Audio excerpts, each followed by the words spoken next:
Good morning. Receptivity, open yourself.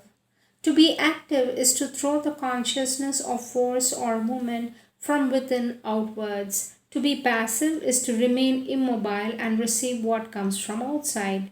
Now, if you want to get true inspiration, inner guidance, the guide, and if you want to have the force to receive the force which will guide you and make you act as you should, then you do not move any longer. That is, I do not mean that you don't move physically, but nothing must come out from you anymore, and on the contrary, you remain as though you are quite still, but open and wait for the divine force to enter, and then you open yourself as wide as possible to take it all that comes into you.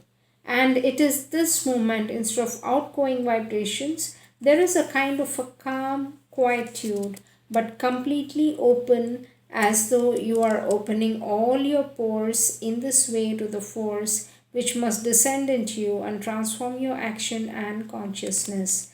Receptivity is the result of a fine passivity. Aspiration and receptivity are the pillars.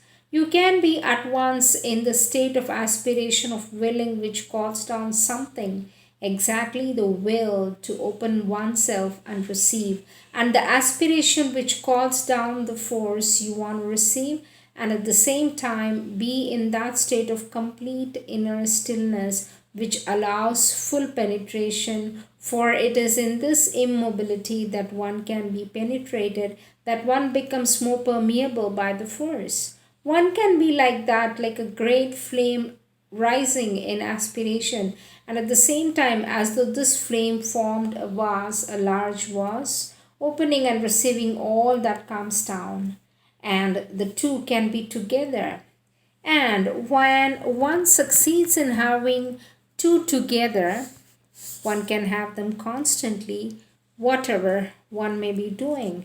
Only they may be a slight and a very slight displacement of consciousness, almost imperceptible, which becomes aware of the flame first and then of the vase of receptivity of what seeks to be filled, and the flame that rises to calm down what must be filled with the vase.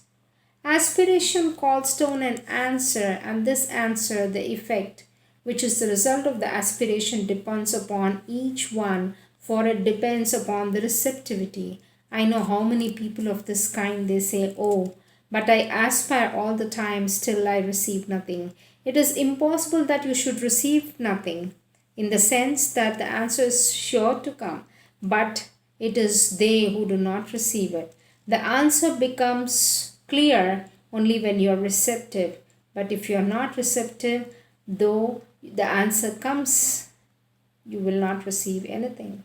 When you have an aspiration, an active aspiration, a very intense aspiration, your aspiration is going to do its work.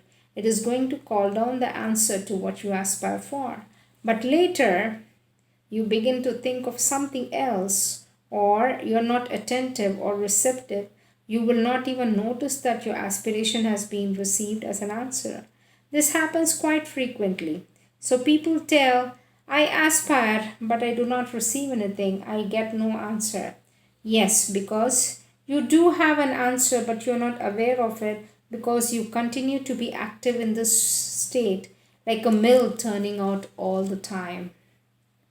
These are the words from the collective works of Mother and Sri Aurobindo. Thank you. Namaste.